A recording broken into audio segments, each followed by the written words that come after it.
In the winter of 1969, in the ghost town of Bossburg, Washington, a set of mysterious tracks appeared in the snow that would become one of the most compelling pieces of Bigfoot evidence ever recorded. Among them was the now legendary Cripple Foot print, a cast showing an anatomically accurate deformity resembling clubfoot, complete with natural pressure patterns, mid-tarsal flexibility, and stride consistency, that experts like Krantz and Meldrum have stated would be nearly impossible to fake without advanced orthopedic knowledge. More than 1,000 tracks were documented across the frozen landscape, displaying realistic motion, weight distribution, and variation consistent with a living bipedal primate. The tracks were first discovered near the town dump on November 24, 1969, not long after a local woman reported seeing a large, human-like creature in the area. Locals dubbed the injured trackmaker the Bossburg Cripple, later simply Cripple Foot. Searchers Renee DeHinden and Bob Titmus arrived days later, photographing and casting what remained before sightseers trampled much of the evidence.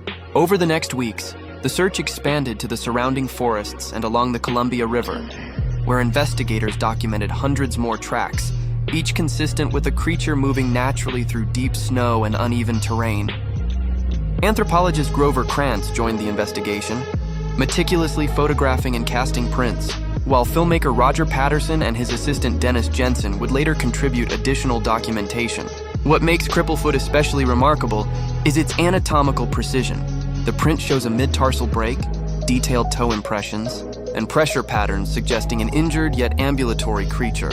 Experts have noted that the details are consistent with what we might expect from an evolved bipedal primate, a relic hominid with subtle ape-like features, walking naturally in snow, a feat extremely difficult to replicate convincingly without specialized knowledge in biomechanics and orthopedics. Even known hoaxer Ivan Marks, active in the region during that period, would have lacked the technical skill to create such an accurate footprint, and no one has ever admitted to fabricating it. Over 50 years later, the Cripple Foot cast remained one of the most credible pieces of Bigfoot evidence.